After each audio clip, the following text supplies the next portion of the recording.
Convergence, from climate action to climate justice in the climate decade. If you want to put your name in the chat, pronouns, town where you're zooming in from, or any affiliation you might have, just so we can all see who's here, that'd be awesome.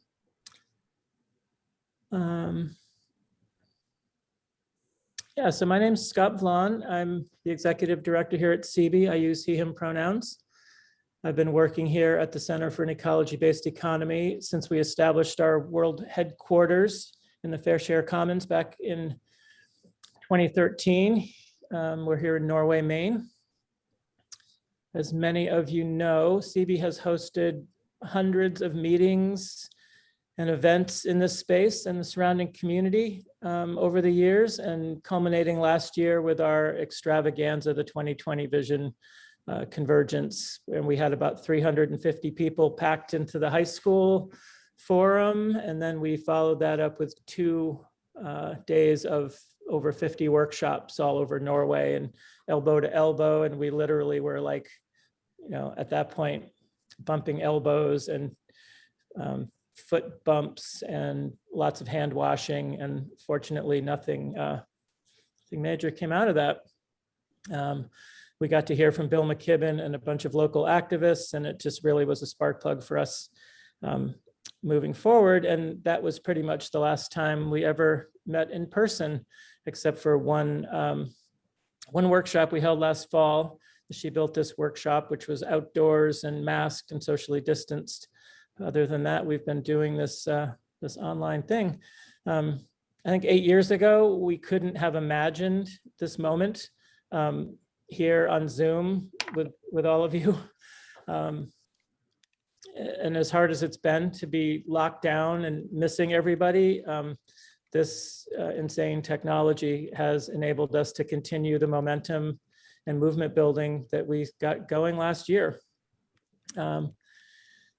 So before we get going, I want to share, I want to take a few minutes to talk about our sponsors and partners. Normally an event like this, you have sponsors and people just kind of run through, but these sponsors that we have are they really are partners in what we do. And I want to just talk a little bit about each one. You know, while they provide critical funds for attendee scholarships and presenter stipends and to cover some of our staff time, these partners and sponsors also they offer a lot of inspiration for us into what a just transition to a more equitable and regenerative future might really look like. W.J. Wheeler Insurance over in South Paris stepped up this year as our major movement builder sponsor. You know, they not only help all of us locals navigate the insurance world and get our insurance taken care of, and they insure CB and our events, but they're also they recently transitioned from a generations-old family-owned business to a worker-owned cooperative, and they've really become an inspiring example of democracy in the workplace. And CB's doing a lot of cooperative development work, and we're excited to have a co-op like that, a worker-owned co-op in our community. We have a lot of change maker sponsors, no less inspiring. We have Maine Passive House, setting the standard out here for hyper efficient and elegant housing buildings in Western Maine. And they're also a big supporter of that we built this workshop I was talking about. We have Pleasant Hill Property Services. They do landscaping and hardscaping in the area, focus on promoting outdoor living, as well as stormwater management to protect the health of our local lakes, streams, and ponds. We've got Black Dog Timber Works, who's done a lot of community building work, help with our work down at Roberts Farm with our warming hut down there, loaned us equipment, let us use their studio. And they build beautiful timber frame structures that sequester carbon from locally harvested pine and hemlock. Then we have Sierra Club Maine, is one of our founding partners in Maine Climate Action Now. It's a coalition, see our banner back there. And they are a powerful force for climate action and environmental justice in Maine. The Natural Resources Council of Maine, been a steadfast partner of ours in our annual Solar EV Expo. I think they've been involved every year and usually have someone speak there. They are a fierce protector of Maine's environment and a crucial resource on environmental policy and have been for decades. And actually on Thursday night, we'll be hearing from David Costello regarding climate policy and advocacy. The Union of Concerned Scientists is back this year, and they continue to champion science-based approach to climate action in the Northeast, as well as across the country, but they have a special focus on the Northeast and working on cutting edge transportation policy, offshore wind farms, and that sort of thing. Revision Energy has been a longtime partner and sponsor for CB. They are now Maine's largest solar installation company, just recently merged with InSource Renewables, and they are also worker-owned. InSource was a worker-owned cooperative, and Revision is worker-owned as well. They've supported our Solar EV Expo for a long time and helped us install a lot of our Western Maine EV charging infrastructure out here. And actually 7 years ago, they gifted us with our first little 20 amp charger, which we didn't even know what to do with at the time. But now we've got nearly 20 chargers in the area. We also have Garbocane Integrated Solar Builders, our locally owned and operated solar installer. And they have pioneered the use of these state-of-the-art solar trackers all over Western Maine. You can see them if you drive around this area, you're bound to see solar trackers. And those are mostly installed by Fred and Sean. They've teamed up with CB on 3 solar-powered EV charging stations, including at Roberts Farm, what might be the only off-grid public charger in the state, just to make sure you charge while the sun's out. And we have a 3-charger system over at the high school powered by one of those trackers as well. I'd also like to welcome Power Market. Maybe you've seen some mailers from them. They are making affordable solar power available to everyone in Maine through their community solar program. They've got some large solar farms that they're trying to subscribe. And this is really important. Every time someone subscribes as a referral from CB, CB gets a donation from Power Market. And you and whoever signs up saves 10% on your power. So if you're paying your standard offer to CMP right now, there's no reason in the world that you shouldn't go to Power Market, sign up, save 10% on your kilowatts, and just put CB in the referral code, and then we'll get a kickback. So you get access to clean renewable energy, no upfront costs, and you get to support climate action in Western Maine. Last but not least, we're super happy to welcome West Coast Maine Magazine as a CB supporter this year. You might have seen the magazine around. They print thousands of copies in the summer and winter, 2 editions, and it's just a wealth of information on food and recreation in the area, sights to see all over Western Maine. And you can also, if you go through their back issues, you can find articles on solar power, electric vehicles, and permaculture, and written by me. So they've been a joy to work with, and really are trying to talk about sustainability in Western Maine as well as just the regular tourist stuff. And you can find their next edition will be on the newsstands by Memorial Day. So I'd just like to thank those amazing businesses and organizations again. There's all stepping up to make positive change in our communities and our state and in our world. And an important part of this really deep and complex network that makes CB run. We're a networked organization, and all of those sponsors we're happy to have as part of our network. Also like to shout out to our staff, CB staff, Renee, Igo, Seal Rosignol, and Jess Cooper. So awesome to work with you guys. They just continue to go above and beyond, and it's just an honor to work with everybody, and also with our amazing board of stewards, who you'll be hearing from in the coming days. So, all right, I do want to share what CB's been doing for what we've been up to for the last year since our last convergence, but first, I want to mention another convergence that has just come to a close, and the effect it has had on me and our organization. Some of you may have been involved or may have heard of the Maine Food Convergence Project or actually been involved. We've been pretty deep into that project for 15 months, actually, and since we wrote the first grant to the Onion Foundation. Both Shannon Brenner, who's one of our on our board of stewards on our food working group, and myself, we've been on that project and had the distinct honor to work with Heather Augustine from Wabanaki Reach. She's a Mi'kmaq woman activist, and also with other Wabanaki leaders on that project. And working with Heather and hearing really powerful Wabanaki voices throughout that convergence just deepened our understanding of the Wabanaki relationship to this land that we now call Maine. And I've come to realize that this reciprocal relationship between the Wabanaki and this land, which sustained and nurtured over millennia, is more important now than it ever has been. In our opening panel, I asked Olivia Moore of the Eastern Woodlands Rematriation Collective. I asked Olivia, how did you find your way into food activism? And she told me, she said, I began this work 12,000 years ago. And I think the point there is that the past is the present, and we can't really separate what happened here from what's happening here now. So while we must acknowledge that we live and we work and play on brutally stolen and unceded territory as we work for climate justice, and for here, it was the Aroostook tribe that is no longer here, but if you look at that map, you can see what tribes were on the land where you now sit if you are here in Maine. So as we acknowledge and embrace and center the wisdom and knowledge of the Wabanaki people that are still here today, that are here very active with us today.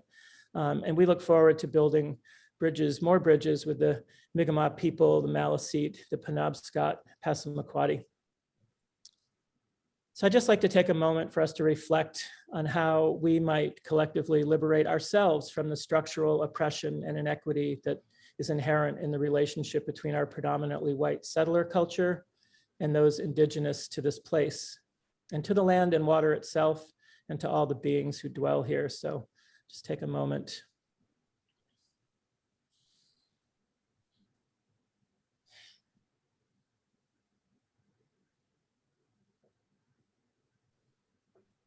Thank you for that. So what has CB been up to since our last climate convergence? In immediate response to COVID-19, we jump-started Spoke Folks Cargo Bike Cooperative.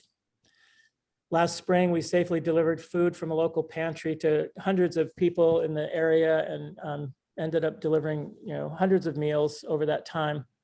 And there'll be more about that tomorrow night from Spoke Folks, who now we've shifted that mission. We're focusing on our original mission of hauling trash and recycling and composting food waste, but we are still delivering emergency food to the community. And Spoke Folks will be doing a pecha kucha tomorrow night. With the Allen Day Community Garden, another response was we built what we called solidarity gardens for families and elders and organizations in the community, the people that weren't comfortable going into the community garden. So we went out and built gardens on their sites. We're going to be doing that one again again this year. We helped launch and we continue to support Foothills Food Works. This is another emergency food organization. They're supplying hundreds of ready-to-eat meals in the community each month, and Spoke Folks is again delivering some of that. And all that work with Food Works and Solidarity Gardens is part of a greater community food project underway with Community Food Matters, which is our local food council. CB is a founding member of that and a fiscal sponsor. And there'll be more about Community Food Matters in the Pecha Kucha tomorrow as well. I'm trying to hype that up. And as mentioned, we did run the She Built This workshop series last year, now rebranded as We Built This to be a little more inclusive. And that workshop series is teaching carpentry skills to folks that are typically not supported in traditional pathways to the building trades. So keep an eye out for those upcoming workshops. They were super popular last year. Our energy working group has been tirelessly working on a renewable energy plan for the town of Norway. Also in the process of working with the town to create a Norway Climate Council and a climate action plan. And if we have any luck with state funding, we'll be teaming up with AvCog to work with Norway and to work with other municipalities in the region on climate resilience projects. So working with Maine Climate Action Now, it's a big part of what we do. are kind of our main coalition that we're involved in. We launched and promoted the Vote Climate Justice campaign. We're supporting the Pine Tree Amendment, which would assure future generations the right to a clean environment, clean air and water. We're also building support for a green bank in Maine to finance a just transition to clean energy, as well as developing climate justice crash course and lots of other educational materials for students, young and old. All of this exciting process goes hand in hand with the important work of the Maine Climate Council and the Maine Won't Wait, Maine's ambitious and bold climate action plan. And of course, the utter and complete sea change in the executive branch of the federal government around climate. We've gone from denial to existential threat. So there's lots of exciting change underway and lots to be hopeful about. What hasn't changed are relentless greenhouse gas emissions, although we did see a little glimpse of what that might look like if we stopped burning or really slowed our burning of fossil fuels last spring, but it was a little blip. What hasn't changed are the polar ice caps in Greenland continue to melt into the sea, into the rising seas as the planet continues to warm. We see worsening storms, extreme fires, more climate refugees, and on and on. So we've got lots to be hopeful about, but we also have some daunting challenges in front of us. But if there's one crucial lesson we all got from COVID, is that our climate solutions must be bold and grounded in equity and justice. Now, the disproportionate effects we've seen on the COVID-19 crisis on marginalized communities reflects how the climate crisis also disproportionately affects Black, Indigenous, communities of color, and other frontline communities. We also learned from the pandemic that if we pay attention to science and muster the political will, as other countries demonstrated, we can move mountains and bring about profound and rapid change, the same kind of change that we're going to need to limit the worst effects of the climate emergency that we are now mired in. When we started on CB's journey of climate action in Western Maine, climate justice was not even on our agenda. We thought if we raised awareness about the climate science and the obvious technical solutions to reduce carbon emissions and sequester carbon, that action would naturally follow, and things would, by this time, we would have turned the corner and we would be reducing emissions and drawing down carbon. Well, of course, we couldn't have been more wrong after what happened for the last 4 years. So over the years, we've come to realize that this is a social and economic crisis linked as much to Black Lives Matter and tribal sovereignty movements as it is to the International Panel on Climate Change. And for the most part, I would say these lessons have come from committed youth activists all over the world, and especially here in Maine, which has many, many dedicated youth activists and youth activists who need our support and our allyship. And that's a lot of what Maine Climate Action Now is about. You'll be hearing from some of these amazing youth leaders on Tuesday at the youth panel. But tonight, I would like to introduce you to my friend and colleague from Maine Climate Action Now, who has done as much as anyone to change the climate conversation in Maine to center diversity, equity, and justice. Ania Wright is a recent graduate of College of the Atlantic, a co-founder of Maine Youth for Climate Justice, the youth representative on the Maine Climate Council, and now a grassroots organizer with Sierra Club Maine. While a leading climate activist here in our state, she's also connected with the international youth climate movement. So Ania will speak for half an hour or so, which will leave us plenty of time for questions. So don't be shy, and it'd be nice to have a discussion. So welcome, Ania, and thanks for being here tonight. Thank you so much, Scott. You're welcome. It's always just such a joy to work with you and folks at CB. What I absolutely just love about CB is that you're really just, walking the walk, not just talking the talk. And I think CB is just such an amazing example of how communities can really start changing the systems that we're a part of, which I'll get into a little bit more. But yeah, I'm just so honored to be here to talk to you all tonight. And yeah, as I'm talking, feel free to put questions in the chat. I might not get to them until later, but yeah, feel free to make this as interactive as possible. I know we're all a little bit zoomed out. But yeah, as Scott said, my name is Ania Wright. And I wear many hats, but one hat that I wear quite often is that of a climate activist. And so when I first learned about the theme of this year's conference, being 2030 Vision, from climate action to climate justice, I was really excited because it hit so close to home in terms of my own activism journey. So tonight, I'm really excited to talk to you all about what I used to feel climate activism was, in terms of recycling and caring for our Earth, and then what I see it as today, which is the result of systemic issues rooted in racism, sexism, colonialism, and patriarchy, all the isms. And I've come to know that solving the climate crisis and these systemic issues will take more than just evaluating and changing our own lives. It will take the courage to change our systems and the courage to see the interconnectedness in the threats that face our communities today, and the mobilization of everyone. So when I think about what 2030 looks like, I think about a world where we have reached zero emissions, where we have held corporations accountable for their destruction to our environment, where we are recognizing our country's historical injustices openly, and where we are well on the way to being anti-racist and an anti-colonialist society.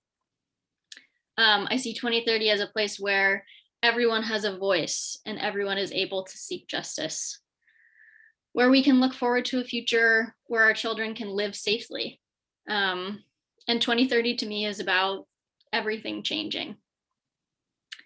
So my activism journey really started when I was in high school with my school's recycling team. And back in high school, I really saw the climate crisis as an issue with just a few solutions.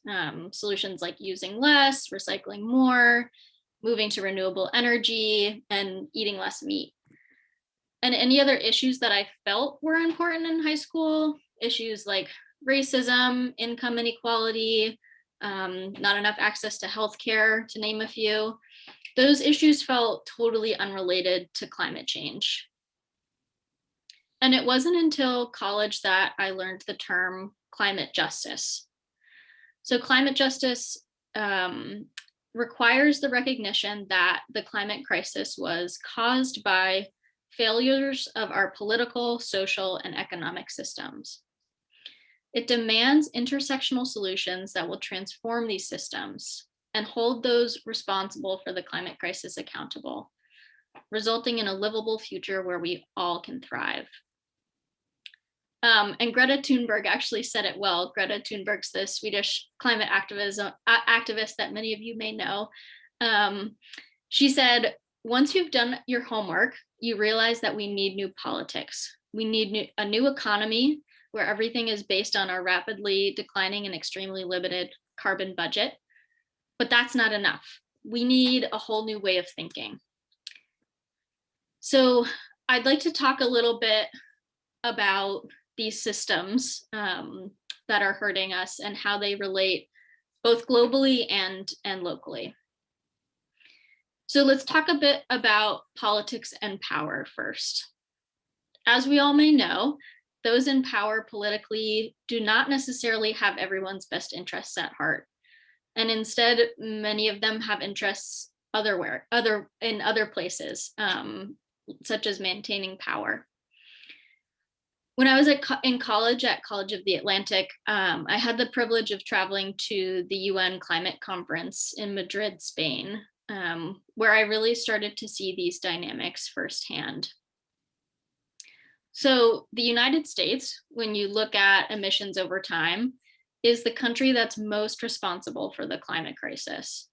And we're also one of the most powerful countries in the world, which makes things really complicated. So at these negotiations, the US is a huge powerhouse. And because of our world power and our need to maintain it, we're not paying our fair share, and many are getting left behind. And there are huge inequalities between those who are most responsible for climate change and those who are victim to it. So I'm going to share a quick story that I think reflects how broken the system is and how important it is that we rethink our relationship to political power. When I was in Madrid, I met a young man from the Marshall Islands named Carlin Zakaris. And he spoke in a press conference about the 16-foot swells that his country had experienced earlier that year, which ended up forcing 200 people from their island, which is just 2 meters above sea level. So that's like as tall as I am, a little taller than I am. They have been asked to adapt and elevate with migration as the only plan B, even though they're responsible for 0.00001% of emissions globally. And where is the US in all of this? And what I've come to determine, and what many have come to determine, is that it's hard to convince a country that, number one, has never atoned for its injustices on its own soil, let alone to care about people outside of its borders, when there's nothing in it for us other than bad PR. And furthermore, we're generally comfortable here in the US. Climate change is not the same threat here as it is in the Marshall Islands. And change takes discomfort. And so, apologies, but I'm going to get into a little bit of math here to put the US's impact on climate change into some more context. So like I said, globally over time, the US has been the largest emitter of greenhouse gases over time. And so we also see that the people with the most money are the people with the highest emissions. So while the world's richest 10% cause 50% of emissions, they also claim 52% of the world's wealth. And the world's poorest, 50%, contribute just 10% of global emissions and have 8% of the world's wealth. So this is a huge inequality. And when we look at climate change and how it's impacting us, you need money to adapt. And all this means is that those most responsible for climate change are relatively insulated from immediate impacts, and those least responsible for climate change are unable to adapt or unable to protect themselves adequately in the face of climate change. So, and then when we look at it from a global perspective, between 1850 and 2002, countries in the global north, so countries like the US, the European Union, etc., they emitted three times as many greenhouse gas emissions as countries in the global south. So global south meaning much of the continent of Africa, South America, and parts of Asia. And the global south is where approximately 85% of the global population resides. So the average CO2 emissions per capita of citizens in countries most vulnerable to climate change impacts, for example, in Mozambique, one person is responsible for about 0.3 metric tons a person of CO2. These pale in comparison to the average emissions of a person in the US, who emits 15.5 metric tons of CO2 a year. It's further estimated by the Climate Vulnerable Forum that the 85 lowest emitting countries in the world, who have contributed, again, virtually nothing to the problem, will bear 40% of the economic losses and 80% of the resulting deaths when it comes to climate change. If the US were to actually achieve its fair share of emissions reductions, we would have to reduce our emissions by 195% by 2030. What would the world look like? This means getting to at least 70% emissions reductions nationally, and helping the rest of the world in the remainder of that reduction. So it gets a little bit confusing, but there's a great report that I'll share in the chat called the US Climate Fair Share. That is just a fantastic analysis of what the US needs to do. So the support just isn't coming from the US. And like Scott said, yes, we've had a total change in the administration, from the Trump administration to the Biden administration, but it's still not enough.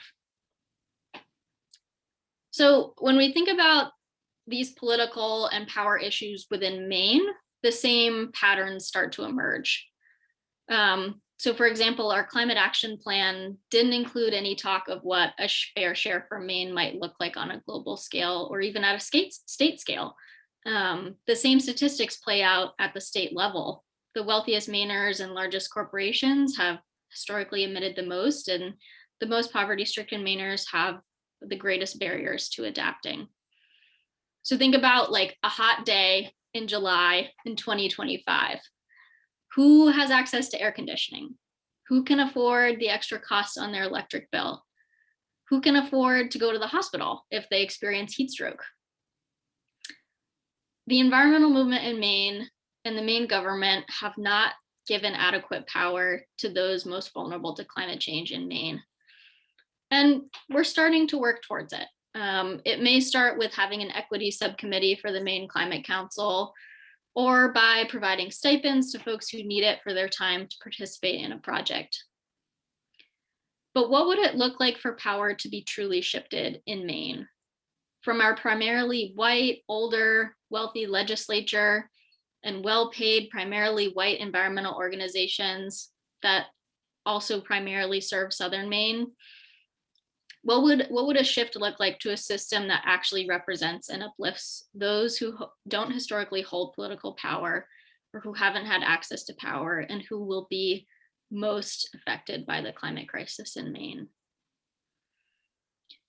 In 2030, political power in Maine to me makes me dream of a state where young folks have a say in what the state does, where you don't have to be retired to run for office, or you don't have to be retired to have the time to volunteer for an organization, where rural Mainers feel just as represented by the environmental movement in Maine as urban and Southern Mainers. I think of a world where tribal sovereignty is respected and uplifted. And I ask folks who are listening tonight who are representing the primarily represented groups currently, the older folks, the wealthy folks, the white folks, I ask you to think about what you can do to shift power. What work do you need to do to ensure that your voice is not valued above others, even if you think your opinion is important? And I say this as someone who is white, who does have access to a good paying job, and as someone who holds political power on the climate crisis, on the Climate Council. This is something I think about daily and how I can make changes. So, little breather. Now let's talk about our economy. So the way our economy works, the way that capitalism tells us to put growth and profit above all else, has led to our society valuing our world and people less and money more. So instead of valuing future generations, corporations and our government value profits now at the expense of our planet and people in the future. So globally, I see this in continued investment in fossil fuel infrastructure, monoculture farming, other practices that we know will not benefit people in the long run, but they run short profits. So you may be surprised, or honestly not at all surprised, to learn that the fossil fuel industry, for example, receives more funding than the Pentagon annually through direct and indirect subsidies. And now, how's that long-term thinking? In Maine, I've been thinking about this a lot lately with the natural gas industry. As many of you may already know, Summit Natural Gas had proposed a gas line through Mid-Coast Maine earlier this year. And natural or fracked gas has been advertised as a bridge fuel, as something that's less expensive and has fewer emissions than oil, which ultimately isn't true. Spoiler alert. So the project in the Mid-Coast was supported by large local businesses and by the City Council of Belfast, because ultimately they saw dollar signs, a project that would in the short term stimulate the local economy and potentially lower people's heating prices. And it helped too that Summit was offering a refund of up to $3,000 for those who joined the project. But when you dig into the reality of it, fracked gas isn't the cheapest heating option. It costs on average over $2,000 a year to heat the average home using fracked gas, while a heat pump powered by solar costs just over $1,000. Jobs in the fossil fuel industry are also declining. Any job creation as a result of the project would likely have been temporary. And meanwhile, renewable jobs in Maine offer more long-term security and are the fastest growing occupation in the United States. And furthermore, as the fracked gas industry continues to decline, as it's projected to do so, consumers would be left with a useless stranded asset and would eventually have to pay to upgrade their systems again to run on electricity. And still, despite all that, the project was given real thought. And thank goodness, due to grassroots organizing and an incredible outpouring of community action, the project was canceled. But why did it even have the chance to begin with? Why are there fracked gas representatives on the Climate Council working groups? Why are we letting the profit of companies be a factor in the future of our state? And why are people not automatically put first? So in order to solve the climate crisis, we need to stop giving fossil fuel companies the benefit of the doubt. They've proved quite obviously that they have no intention of being held accountable or stopping their expansion. So we need to invest instead in our communities and create an economic system where people are always put first. And that's why I'm so excited too about, Scott mentioned in his intro about the Green Amendment, which I'm so excited about as a potential opportunity to make this happen and to really transform the way that we think about our future. So finally, I'd like to speak about social issues in this country and in Maine and how they relate to climate justice. So the way that the US came to be through colonial practices of displacing Native people, forcing our own Western practices onto other countries, this has left scars on our planet. It's led Americans to believe that we have dominion over land and people and allowed for the continued destruction of our environment and the oppression of Indigenous peoples.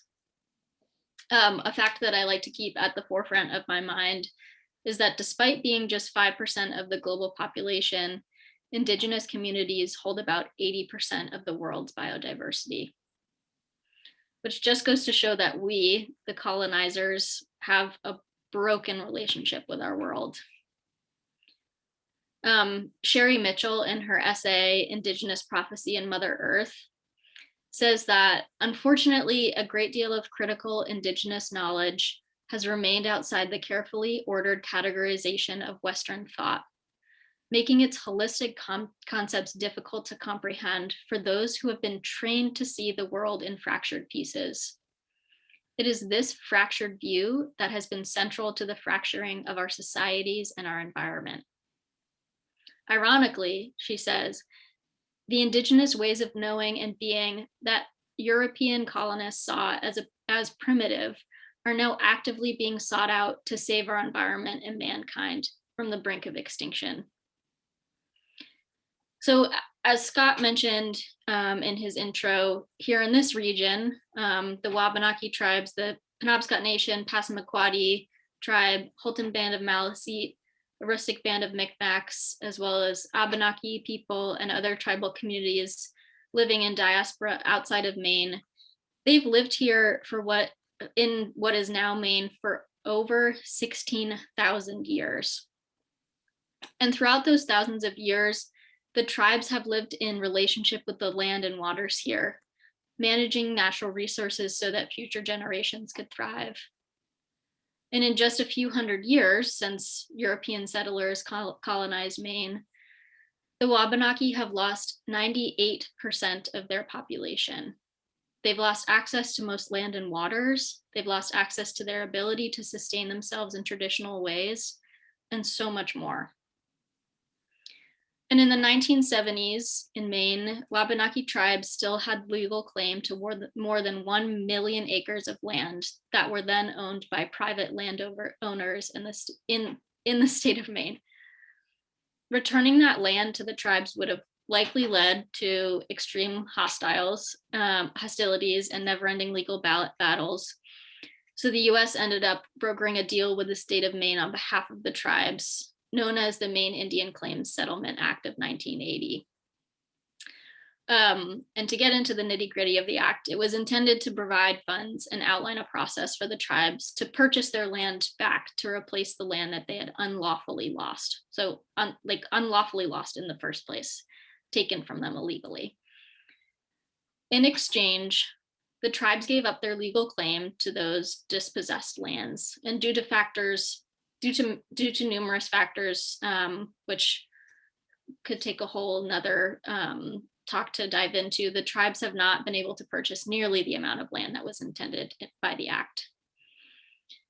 So at a time when climate change and environmental degradation are accelerating at terrifying rates due to Western ways of living, untethered climate change, restoring the Wabanaki tribe's ability to manage tribal lands and waters and resources will help protect all children and future generations. And it's also just the right thing to do. So in Maine, when we think about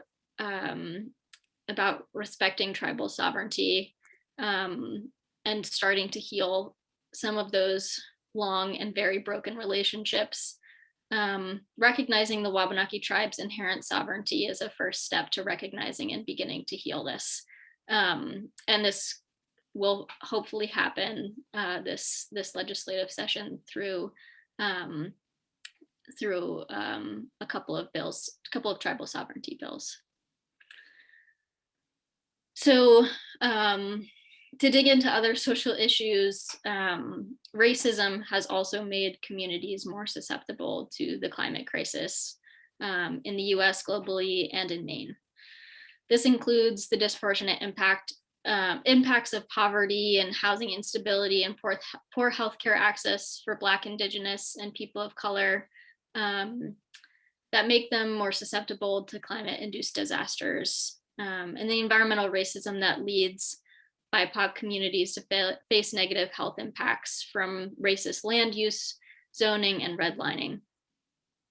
For example, Black Americans are 75% more likely than white Americans to live in fence-line communities next to commercial facilities that cause terrible health impacts.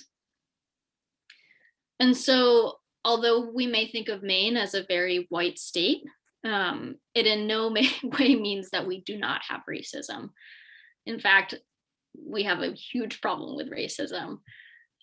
This summer, during the height of the COVID-19 pandemic, 27.7% of cases in Maine were Black Mainers, despite the fact that Black residents just make up just 1.4% of the state's population.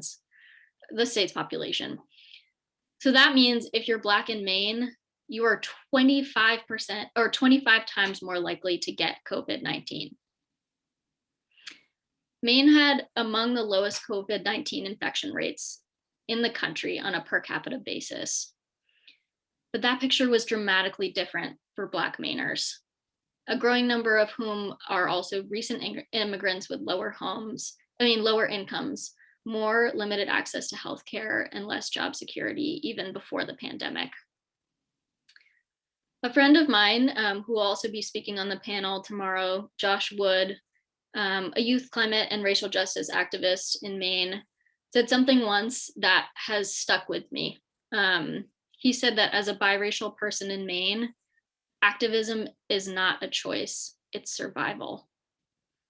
And in contrast, a woman named Mary Anise Helgar, a Black climate justice activist in the US, in an essay titled "Home is Always Worth It," says that she's come across a good many doomer dudes.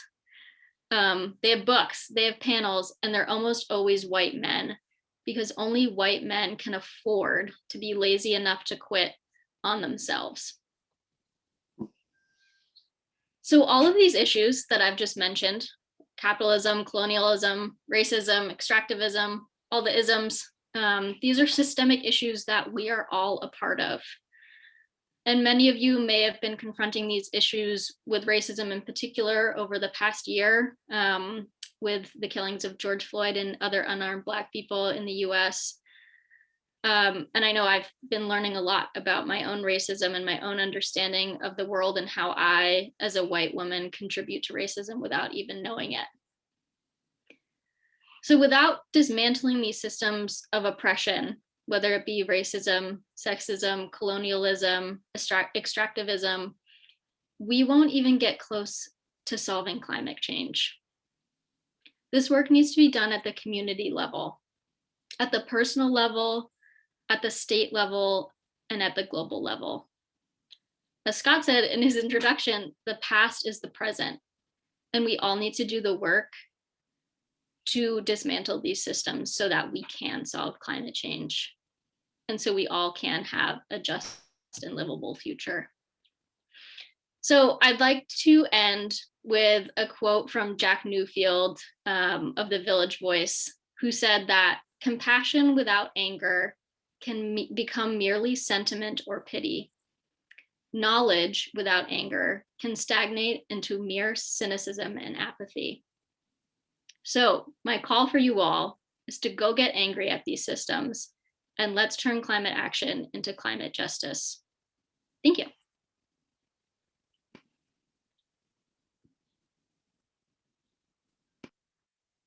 Thanks so much, Ania. Did we both really come up with the same, the past is the present? No, I quoted you. Okay. Yeah, it was really stunning to me to understand that about the Wabanaki people that don't really distinguish between something that happened to their great grandfather to what's happening right now. It's all the time that it's just a very different idea about how we think about time. I think so many of us are so detached from, like, I don't even know my great grandparents' names. But to think of time in a different way, it puts a lot of things in perspective. Absolutely. Yeah. And on the other, the other end of it too, thinking ahead past just your children or your grandchildren's generation is just not a practice that we have. Yeah. So I love the Pine Tree Amendment so much.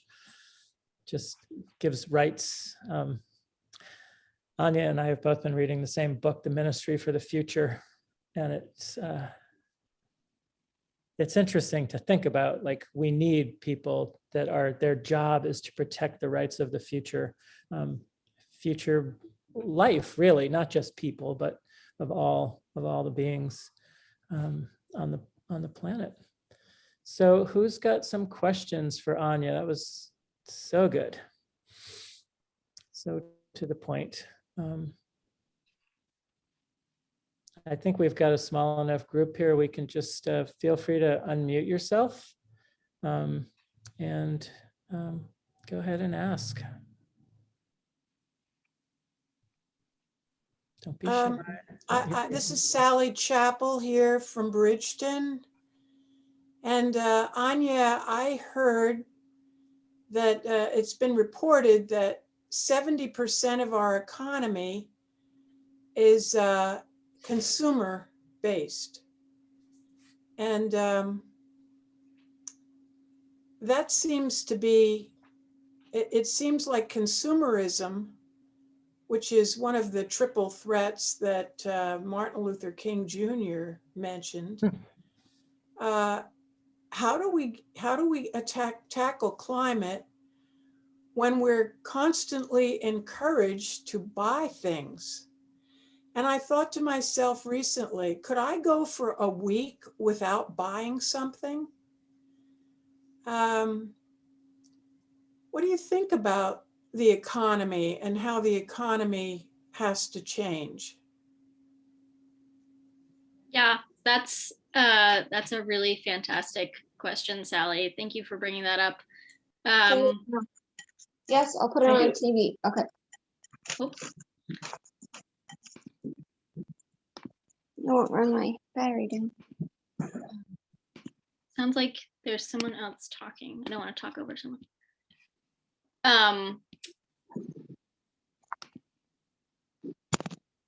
So yeah, so oh, Brigitte, oh, gotcha. Okay, sorry. Yeah, so that's a great question, Sally, and really gets to that idea of capitalism that I was talking about, and the broken way that our system tells us that yeah, that profits should be put up above all else, and also that the only way to be successful is to be ever growing, and we know that that's just not how things work in nature. To be successful in nature, to be a successful tree, is not to grow forever and to get taller and taller every year. It's to put down roots and to sustain year after year. And so I think this is a shift that I think about a lot too, you know, working in the nonprofit world. How can we shift our thinking from, you know, thinking about what we need to stay the same every year? Every year doesn't need to be bigger. Sometimes what we need to do is really hunker down and do our best at the size that we are, and have that be the goal, not the goal being to get ever larger. So yeah, I think, I mean, it's a tricky question. It's changing an entire system. It's changing how we grew up, changing what we've been taught to bring us joy. So, you know, I think about, you know, after the pandemic, how much joy it will bring folks to go out and spend money and to travel. And how do we instead have that joy in our own place? So yeah, I don't know if that totally answers your question, or Scott, if you have more thoughts on that too, but it's definitely complicated. It absolutely is complicated. And we think about, I think a lot about the food system and the relationship between the food system and climate. And, you know, a tiny fraction of what we spend on food is actually for the food. It's in marketing. The way stuff is marketed to us is huge. So we create this whole like culture of like desire. We all want more stuff all the time because it looks like, if you watch TV or you look in magazines, it'll make us happy if we get that next thing. And the fashion industry, the fast fashion, and the way it's like, everything's always going out of style. We're just, you know, without that consumer culture, this, you know, that growth economy just starts to stall. You know, you think about like, we base everything on GDP, right? So you have a huge, you know, hurricane, takes, you know, hundreds of millions or billions of dollars to rebuild from that hurricane. That looks good. That looks good on the GDP. So, you know, until we really figure out a different kind of way of looking at our economy, like, you know, gross domestic happiness, for instance, because, you know, we're the biggest consumer culture, you know, one of the biggest in the world, and we're not the happiest by any means. So there's maybe other ways to look at success out there. Ania. Oh, yeah, go ahead. Oh, sorry, I didn't want to cut you off, Scott. I just wanted to pipe in. It's Jess, and I wanted to say that part of what you said about getting angry, I think, applies to this consumerism thing too, because most of these large companies that are making all the money off from, you know, terrible practices and slavery and just all these terrible things, I think it's easier to not consume as much when you get angry about the things that are behind these huge companies. And I think that's something that, to Sally too, that has helped me consume less, especially from those particular companies, and finding where my values are and finding things in my local community that I can either supplement with or do without. But yeah, getting angry, I think you're part of that, is like, you know, take that forward and apply it to whatever you need to make a change. Good point. Ania, it's Mike Newsom over in Otisfield. This is sort of a different focus question, but you mentioned the sort of presence of fossil fuel companies at the table negotiating the climate agreements in Maine. And what was the response? How did that fight look? I know there was a fight about it. Like, what kind of ideas were communicated by you and other people about why those people shouldn't be at the table? And you know, how did that fight go? And you know, one of my sort of organizing principles is that we kind of need to learn how to fight losing battles, because you lose until you win, and and it doesn't look like you're going to win when you start sometimes. So, you know, those people are still at the table. Just talk a little bit about that, maybe for you, and how you saw that go down. Yeah, I really appreciate that question, Mike. And yeah, for some more context, so there are some fossil fuel representatives on the Climate Council working groups, including the Equity Subcommittee and the Buildings and Infrastructure Working Group. And that's all I can remember right now. But anyways, there are representatives of fossil fuel industries on the Maine Climate Council.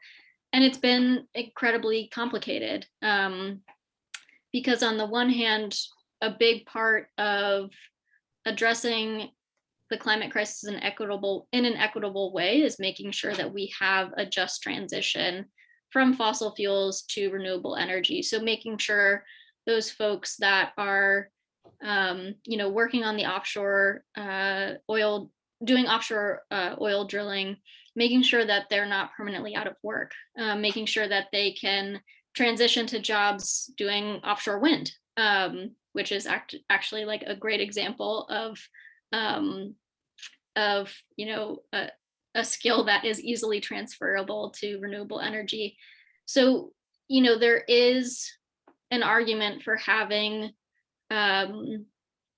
fossil fuels as a part of the conversation on the worker level. But I think the frustration for me in terms of the climate crisis, in terms of the climate council, is that those who are being represented on the council aren't the workers of the fossil fuel industry, it's the executives who are there to make sure that we're not ruining their industry. So it's the wrong people from the fossil fuel industry that are being represented. So yeah, I think it'll be a continuing conversation, and I hope right. That kind of answers your question. Yeah, and it just, as a comment to follow up, the work that the labor movement is doing in Maine in partnering up with the environmental movement is, I'm hearing told it's sort of setting a tone for the labor movement all over the country. Like that movement is watching what our labor representatives are doing, unprecedented. Like, and it's about workers and you know, air breathers working together, land users working together, and the executives, the owning class are not at the table there, and interesting things can happen.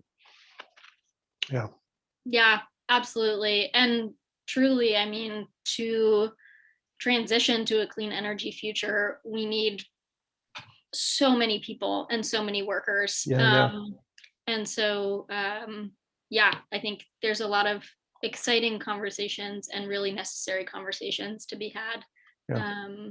Thank you so much. It's great to hear you talk tonight. Good to see you. Thanks, Mike. Ania, this is Roberta. And you have a great perspective on this because you're involved with both directly, but the Maine Climate Council and the Pine Tree Amendment. Well, the Maine Climate Council has done important work and has put together a very important actionable plan.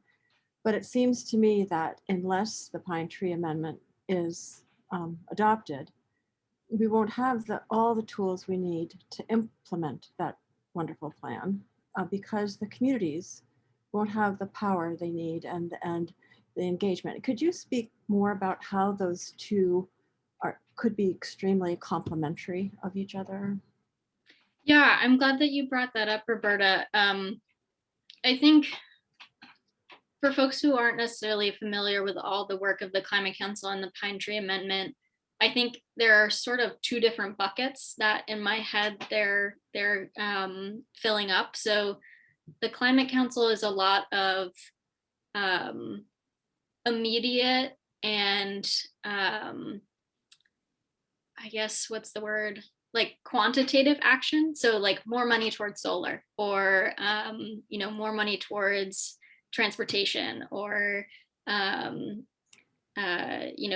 changing of resources. But things like the Pine Tree Amendment are really transformational in terms of that like system-based work that needs to get done to really get where we need to go with addressing the climate crisis in Maine. So Roberta, like you said, like creating a tool for communities to use to protect themselves. So the Pine Tree Amendment, and I kind of mentioned it, I think I called it the Green Amendment, not the Pine Tree Amendment, which is what it was originally called. So my apologies there, I got carried away. But so the Pine Tree Amendment would change Maine's constitution to create protections for our land, air, water, and future generations. So it creates a new right that is not that we don't currently have as Mainers. And so that's a tool that people can use. So I think there's so much power in these transformative bill initiatives and constitutional amendments that I think, just to reiterate, will help us reach that system change that we really need. Meanwhile, all that quantitative stuff still very needed in the short term, and hopefully the long term as well. But it needs to go hand in hand. Thank you. And your talk was really great. So well done. Thank you. Thank you, Roberta. It's really funny to be giving a talk on Zoom, I have to say. And it's just so making me like my heart ache for last year in Norway when we were all together, and just wishing that we could all be together. But hopefully next year it'll be back to normal. Thanks for pointing that out. It is the weirdest thing to be alone in this room, but with everyone. I will say a friend of mine today said something beautiful in an earlier meeting about don't mistake physical closeness for connection, and that it's possible to be completely connected with people you care about and work together with, even if you can't touch them. So, I mean, you miss the touch and the physical presence stuff, but it's great. We can really do this together, and we have been for a year. Yes, we have. And the beauty is we can do it with our friends across the globe. Yes. Yeah. If they don't mind getting up in the middle of the night to talk to us. Right. It does have its advantages. So, Ania, quickly, what was the name of the publication that you mentioned that Sherry Mitchell had done?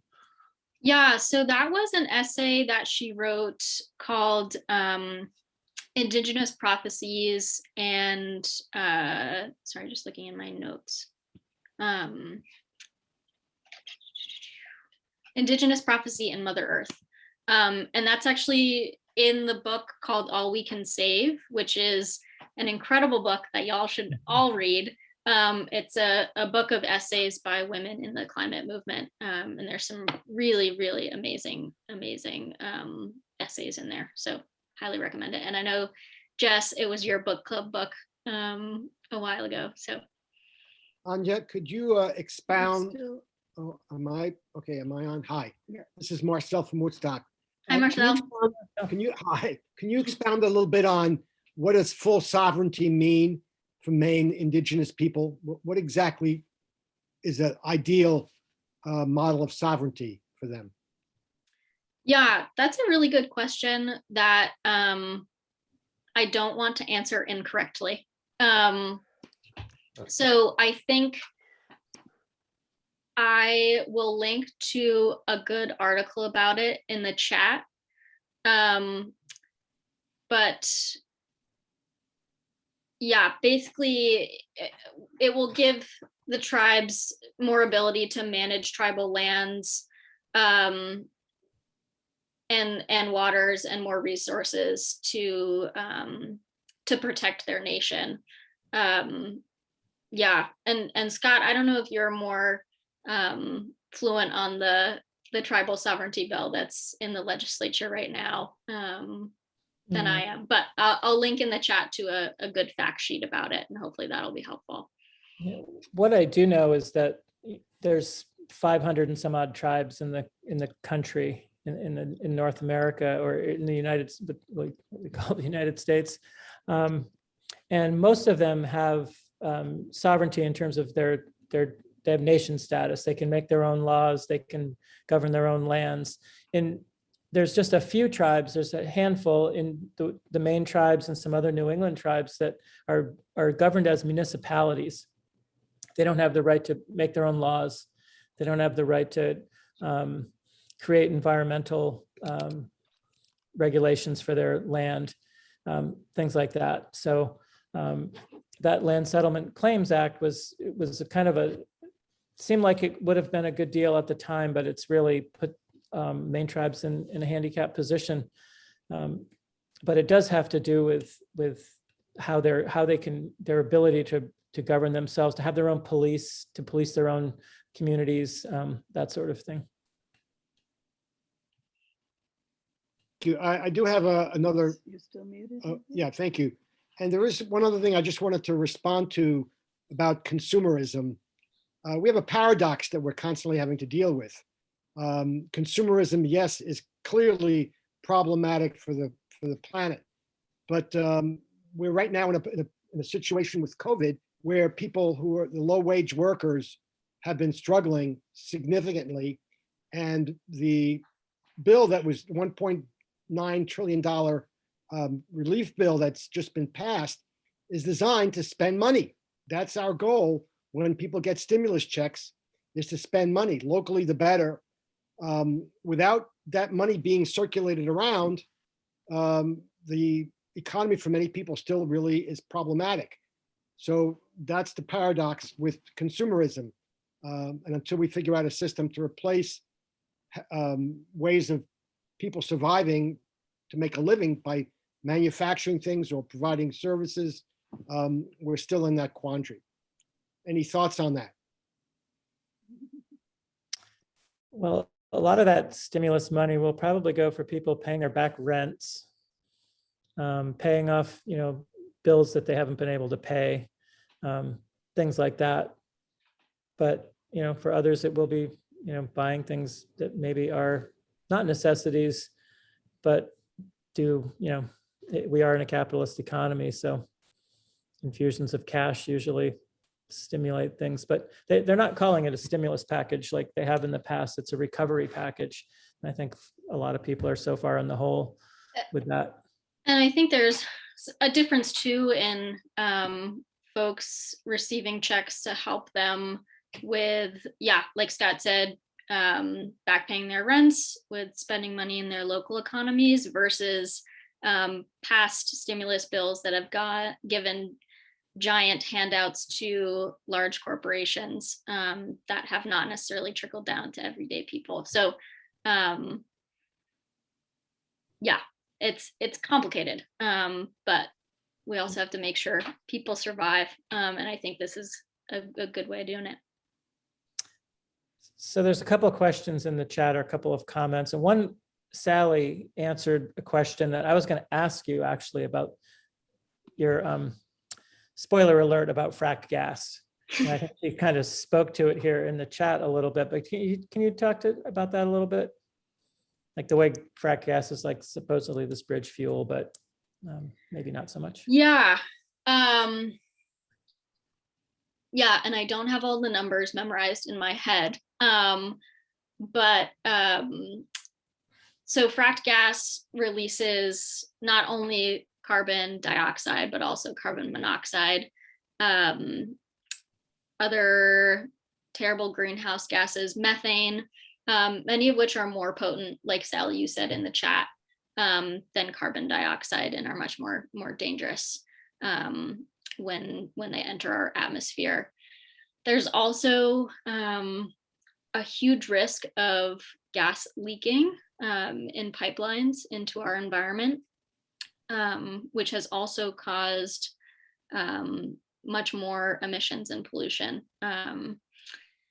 And additionally, there are higher rates of asthma and other health issues in children whose homes heat with or use natural gas stoves. So there's health issues there. And when you look at the lifetime analysis of fracked gas, it is on par or worse than coal or oil, especially when you look at how destructive fracking is in the first place, and the incredible pollution that it causes in local groundwater systems. There's that famous video put out by Food and Water Watch of a person lighting their tap water on fire, and they live next to a fracking area. So it's dangerous. It's just as bad as oil and gas. It's it's just bad news. Necessary. Another way. I'll just pile on a few more things. There you go. The fracked gas wells they're very ephemeral. They may only produce for a year or so. So if you look at fracking fields, they tend to just keep going and going and going across the landscape, and then they keep capping them off. And if you go and look at those capped wells, they're all leaking. It's really hard to cap the stuff and keep it from leaking. There's all sorts of like cool infrared photography of those gas wells and refineries and stuff. And there's all sorts of leakage that you can't see because it's invisible and odorless. But yeah, it has it's definitely lost its shine. Some petroleum company executives actually have come around and, after they profited greatly and in their retirement have really gone after fracking and been kind of led fracking bans in their communities because they knew how bad it was.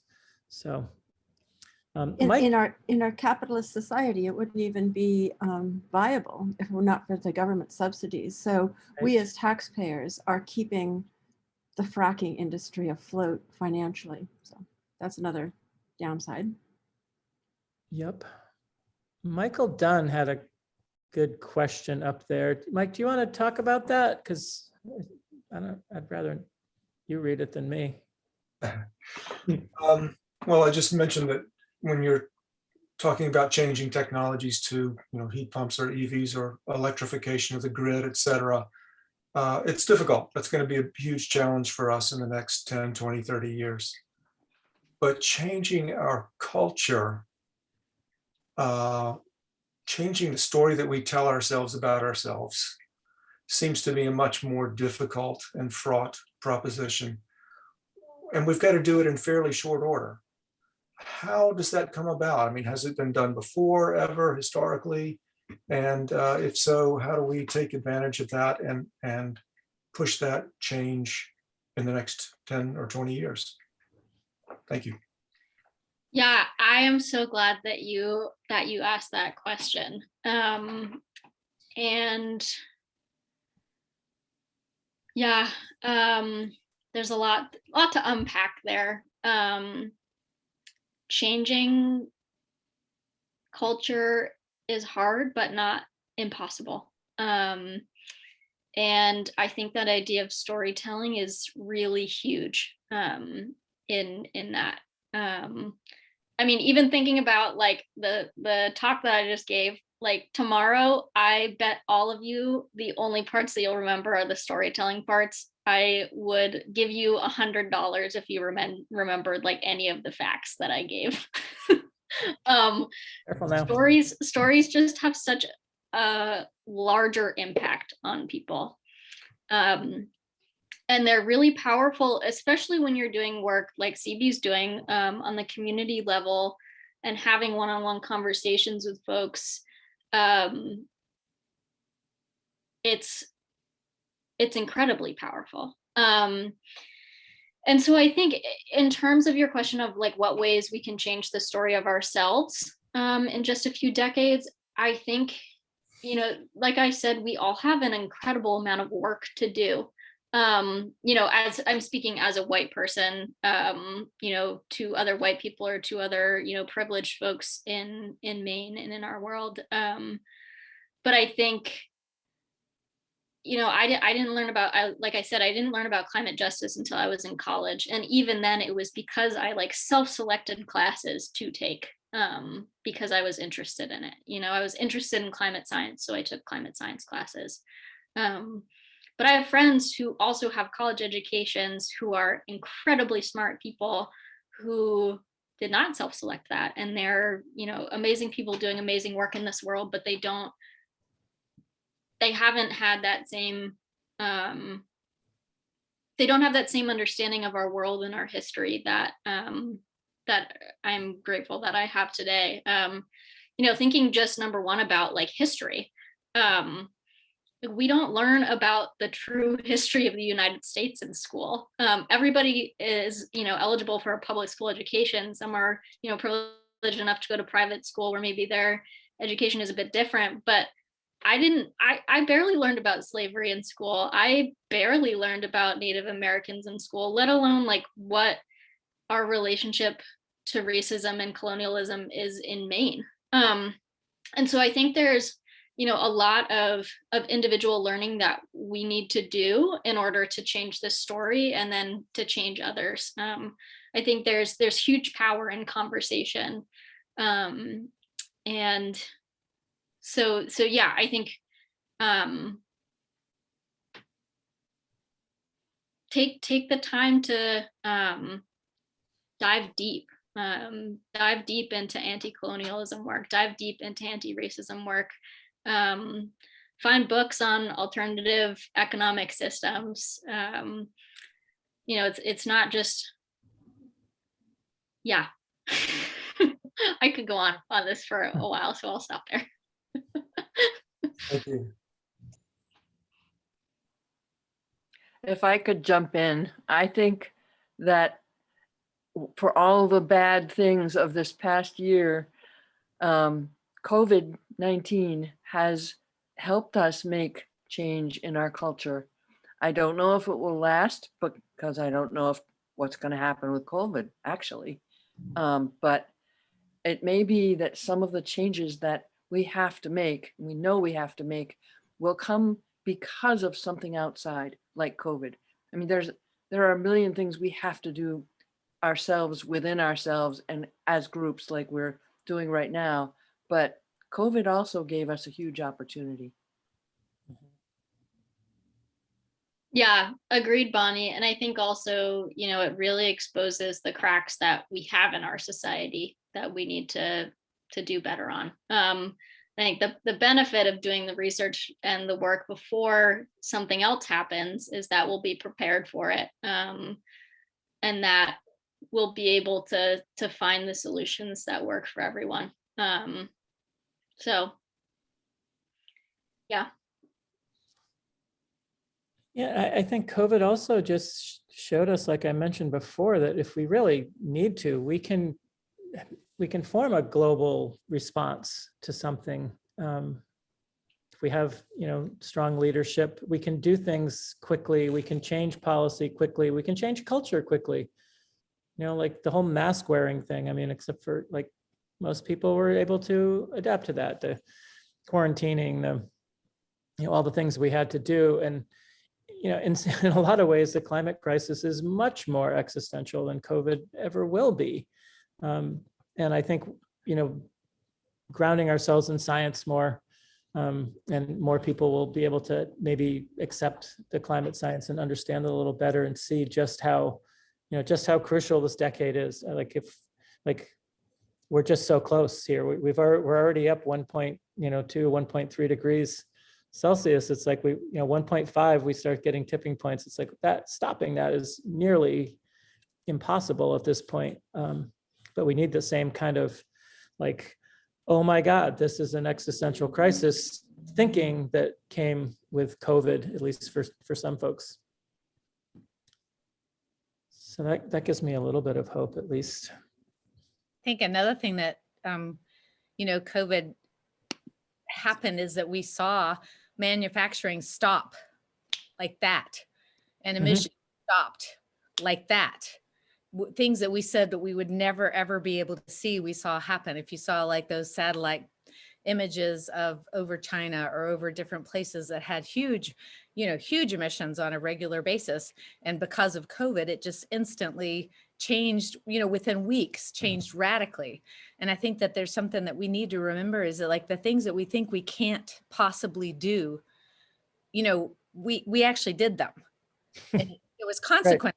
Right? There's consequences, but I just think that we need to shift how we name and vocalize what's possible, because the fact is we actually saw radical emissions, just depleted in a unbelievable way that nobody thought was possible. And I think that that's another one of the gifts of COVID, is just to be able to like keep that in mind and to realize that like, we actually can do that.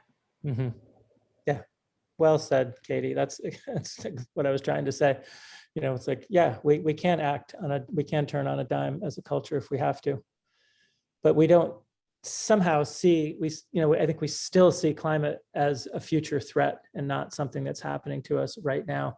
And it ultimately will be much more devastating. And I think too, like on that, Katie, I struggle with that because, yeah, we're seeing that it's possible, but we didn't see that it happened in a way that everybody was still protected. And so, yeah, I'm my mind's going, but I think, yeah, I think like what you just said both gives me hope, and then also like pause of like, we see that it's possible, but that's not the way that we want it to happen. We can't just have everything shut down tomorrow. We need to work on a just transition. We need to work on making sure that people can live and have a future if those things go away. So yeah, I just wanted to name that because I think it's just so complicated. Well, it is wicked complicated, but I also think that that what all of us have had to face is, I think some of what Sally was referring to is like, how much is enough and how much do we need to stay on the rat race, stay on the hamster wheel and keep, buying or consuming, or I just think that there's a way that like we're all being given a call to rethink how we do things on a regular basis. And I think that's like, for me anyway, seeing that, just, I guess, seeing those satellite images of over China was really shocking to me, like to see that in fact, things could change so quickly. And yes, of course, we want to be thoughtful about the consequences, but just to even know and see and have experienced the potential of being able to transition quickly it holds out some kind of hope for me personally. And I totally hear what you're saying. Like we do have to be thoughtful about it, but it's sort of like it's possible. Yeah. Yeah. Certainly a lot of like youth activists were celebrating of like, caught you in your lie, adults, like change is possible. We do have enough time. Well, and that's another question I have for you is sort of like as a youth, as a young person growing up in the thick of this and really, being right on the front lines of like, diving in and being engaged, like what is like, if you were to speak for youth, like what is I know some of the conversations I've had with young people is like they're trying to decide whether or not they can even contemplate having kids. Like it is impacting their whole concept as a human in some ways. And I would just love to hear like from you, like all the stuff that you've done and all the young people you've spoken with. And like, is there something that comes out from all of that that you want people to hear? Mm. That's a big question. I know. Come to the youth panel later this week, Katie. Yes. Yeah, I think, Yeah. I mean, that could be my answer, right? Yeah, I mean, I think, as a young person, talking to adults, and I say that as a 23-year-old, I don't know who I am anymore. I might be an adult. I